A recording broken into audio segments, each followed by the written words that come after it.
What's up, y'all? Welcome back to the Drop That Podcast. Before we begin, this episode is brought to you by our sponsor, Layback TV, the number one fucking app that's gonna be on your Androids, your iPhones, and your goddamn Fire Sticks, okay?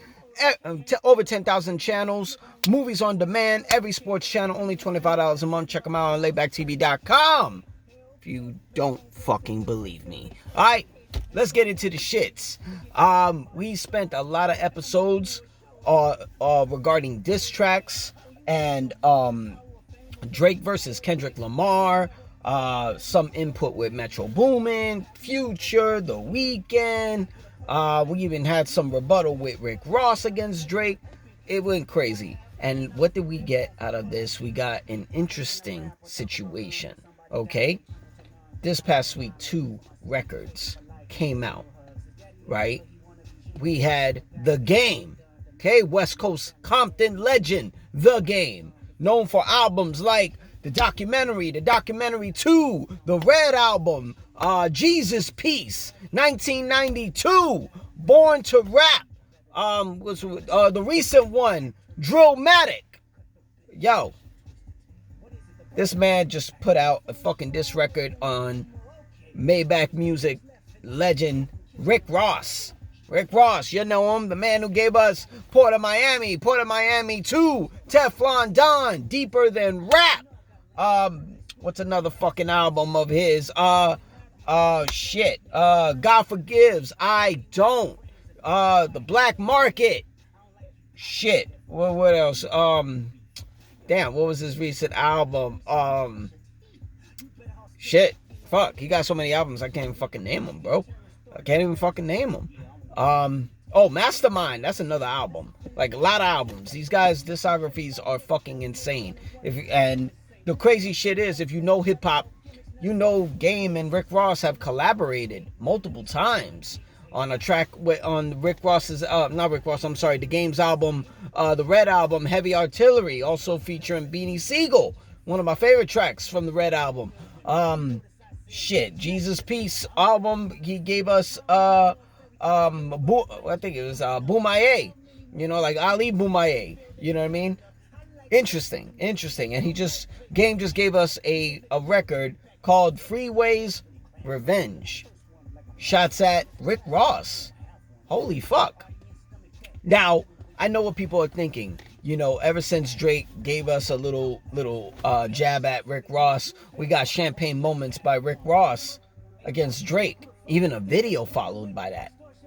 You know what I'm saying? So it's interesting to see how this would work, how this is gonna play out.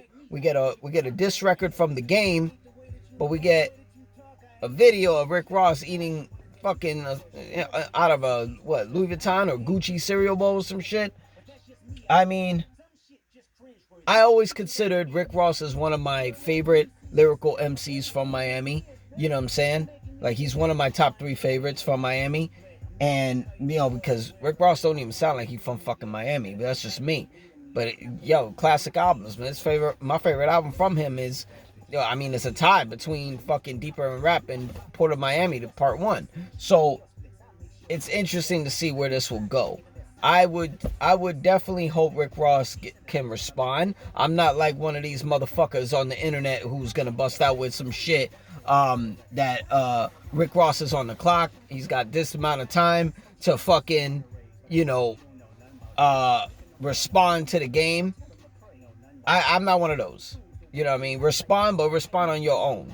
You know what I mean? Your own fucking time. That's what real hip-hop is. You know, whoever's making up this clock, fuck you. Okay? But The Game, I mean, he went on the Joe Budden podcast and said, it'd be wise if Rick Ross don't respond, because this is the shit he do. Now, I agree. This is some shit that, it's one thing to diss Drake, but Rick Ross, Game gonna make your pen work, motherfucker.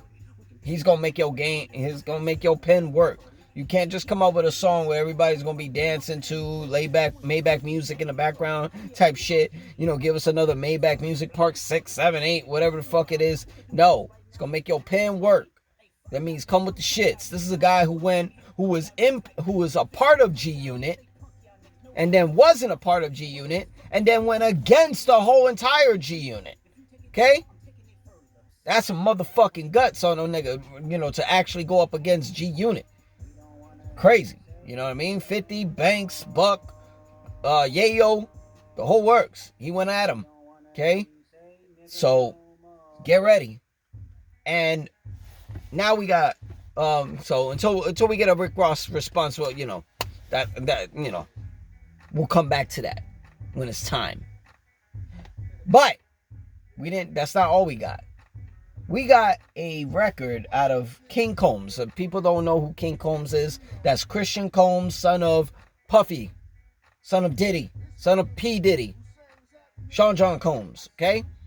Now, I don't go on my motherfucking platform and start talking about this litigation shit with Diddy, all the accusations. I don't do none of that shit. That ain't got nothing to fucking do with me. I can speak hip-hop, motherfucker, so I can speak on this.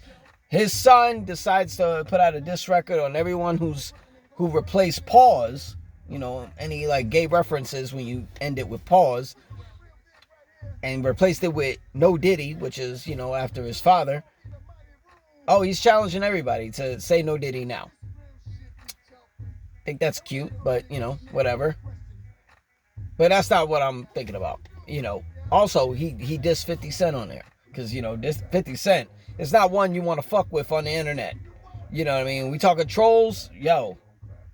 50's king of that shit, yo. You know what I mean? You can learn a lot from him. But what I didn't understand is why did one of the bars had to challenge Homeland Security, the ones who raided the homes of Diddy and the homes of Diddy in LA and Miami.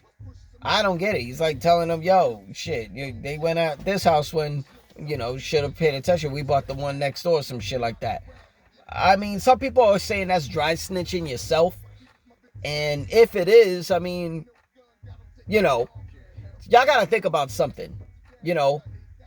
Like Diddy put out labels. He was a part of Uptown Records. He put out Bad Boy Records, the legendary label that had Biggie, Mace, Black Rob, Craig Mack, 112, Faith Evans, Carl Thomas, the legends. Okay, he put out Bad Boy Records. And then after that Bad Boy Records was done, he gave you Love Records. Now, we only got a couple of releases from Love Records. Diddy's album, his R&B album from last year. The Love album. But, you know what I mean? Like, right now, who's taking over the flagship of Bad Boy is King Combs. Now, there's some good records from King Combs, some freestyles from King Combs. He's up and coming. Y'all gotta stop looking at it as, oh, King Combs is dry snitching himself. In the end of the day, what you think? His daddy is not, molding this in some way? It's like, oh, yeah, you can say this. You can say that. I mean, Diddy ain't locked up right now, so it doesn't matter what the fuck y'all saying. King Combs ain't doing this shit by himself. Puffy was behind the board on every big hit out of Bad Boy. He's probably molding this pretty well. I mean, for this long, we still don't know what Biggie's song Who Shot Ya was about. So until we find out where King Combs is going with this, let's just let this shit play out. Okay? That's all we gotta do. Because in the end of the day, this is all hip-hop. He ain't really snitch anything. He made you look, but that's it, Just like Nas did. Made you look, So, let's see. King Combs is definitely not by himself behind the scenes orchestrating this shit, okay? Let's just keep that in mind, Puffy ain't just sitting back not doing shit. He's got to be doing something, okay? Let's just call that what it is. But that's all we got for Hip Hop Talk. I'm your boy, D Jax. This is Drop That Podcast. You can hit that subscribe button, like the page. Come fucking challenge me if you want to comment and debate. I'm all for the shits. All right? Check us out. YouTube.com/@DropThatPodcast. You know what I'm saying? Join the page. Come on, support. Support and join us. Have some fucking fun. We all talking shit in the end of the day. All right? I'm your boy, D Jax. Y'all stay cool. All right? Peace.